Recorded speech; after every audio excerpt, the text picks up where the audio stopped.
పూర్తి వివరాలకు చదవండి రేపటి అక్షర శిల్పం దినపత్రికలో.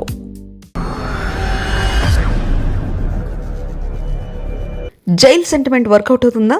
జార్ఖండ్ రాష్ట్ర ఎన్నికలతో జగన్కి లాభమే. ఇక వైసీపీ అధినేతగా ఇబ్బందులు లేవా? టీడీపీ జనసేన ఆయన జోలికి వెళ్లరా? జార్ఖండ్ ఫలితాలు జగన్కు కలిసొస్తాయా? జార్ఖండ్ మహారాష్ట్ర ఎన్నికల ఫలితాలు ఆంధ్రప్రదేశ్ రాజకీయాలపై ప్రభావం చూపే అవకాశాలు కనిపిస్తున్నాయి. ఎందుకంటే ఇక్కడ రెండు విషయాలు స్పష్టమవుతున్నాయి. బీజేపీతో కలిసి ఉంటేనే విజయం దక్కుతుందన్న ఒక భావన ఏపీ రాజకీయ పార్టీలో బలపడిపోయే అవకాశం ఏర్పడింది.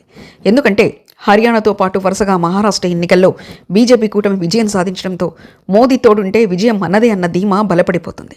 మోదీ చరిష్మా కావచ్చు, కేంద్ర ప్రభుత్వం నుంచి సహకారం రాష్ట్రానికి అందుతుందన్న భావన కావచ్చు, అభివృద్ధి దిశగా రాష్ట్రం ప్రయాణిస్తుందనుకుని కమలం పార్టీ ఉన్నవైపు జనం మొగ్గు చూపుతున్నారనేది ఎన్నికల్లో స్పష్టమవుతుంది. మహారాష్ట్రలోని పార్టీని చీల్చినా జనం కమలం కూటమికే జైకొట్టారు. ఇటు శివసేన, అటు పవర్ పార్టీ ఎన్సీపీని చీల్చినా సరే జనం మాత్రం ఎన్సీపీ కూటమి వైపు మొగ్గు చూపడంతో అంటే ప్రజలు డబుల్ ఇంజన్ సర్కారు కోరుకుంటున్నారన్నమాట. కాంగ్రెస్ పార్టీ జాతీయ స్థాయిలో కోలుకునే అవకాశం లేకపోవడంతో పాటు ఏపీలో కాంగ్రెస్ పార్టీ అసలు లేకపోవడం కూడా బీజేపీ వైపు రాజకీయ పార్టీలు మొగ్గు చూపే అవకాశం ఉంది. మోదీపై పెరిగిన నమ్మకంతో పాటు అభివృద్ధి, సంక్షేమం సమపాలలో పనిచేస్తాయని ప్రజలు నమ్మయ్యే అవకాశాలున్నాయని భావించి ప్రజలు ఓట్లేసే అవకాశం ఉందని రాజకీయ పార్టీలు ఆంధ్రప్రదేశ్లోనూ అంచనాకొచ్చే అవకాశం ఉంది. మరోవైపు గత ఎన్నికల్లో కాకుండా చంద్రబాబు బీజేపీతో పొత్తు పెట్టుకున్నప్పుడల్లా అధికారంలోకి రావడం కూడా ఈ ఆలోచనకు కొంత కలిసి వస్తుంది. బీజేపీతో కలిసి వెళ్తే మైనార్టీలు వ్యతిరేకమవుతారన్న భయం ఇప్పుడు రాజకీయ పార్టీలో లేదు. దీనికి కారణం 2024లో ఏపీలో జరిగిన ఎన్నికల్లోనూ ముస్లింలు ఎక్కువగా ఉన్న ప్రాంతంలోనూ కూటమి పార్టీ అభ్యర్థులే విజయం సాధించారు.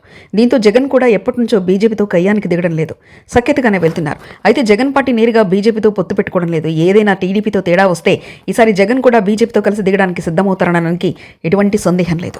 మరోవైపు జార్ఖండ్ గతంలో జరిగిన ఏపీ ఎన్నికల ఫలితాలను పరిశీలిస్తే పార్టీ అధినేతలను అరెస్ట్ చేస్తే అధికారం గ్యారంటీ అన్నది బాగా బలపడిపోయింది. ఏపీలో చంద్రబాబు నాయుడు అరెస్ట్ అయిన తర్వాత ముఖ్యమంత్రి పీఠాన్ని అధిరోహించారు.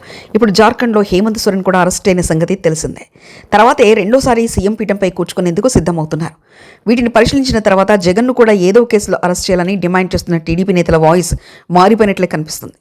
జగన్ను ఏ కేసులో అరెస్ట్ చేసినా అది సానుభూతిగా మారి వైసీపీకి వచ్చే ఎన్నికల్లో గెలిచే అవకాశం ఉందన్న ఆలోచన కూటమి పార్టీలో బయలుదేరింది. అందుకే జగన్ను జార్ఖండ్ ఎన్నికల ఫలితాలు ఒక రకంగా జైలుకు వెళ్లకుండా అడ్డుకట్ట వేస్తాయనే భావించాలి. మరిన్ని కథనాల కోసం సబ్స్క్రైబ్ చేసుకోండి మీ అక్షర శిల్పం. పూర్తి వివరాలకు చదవండి రేపటి అక్షర శిల్పం దినపత్రికలో.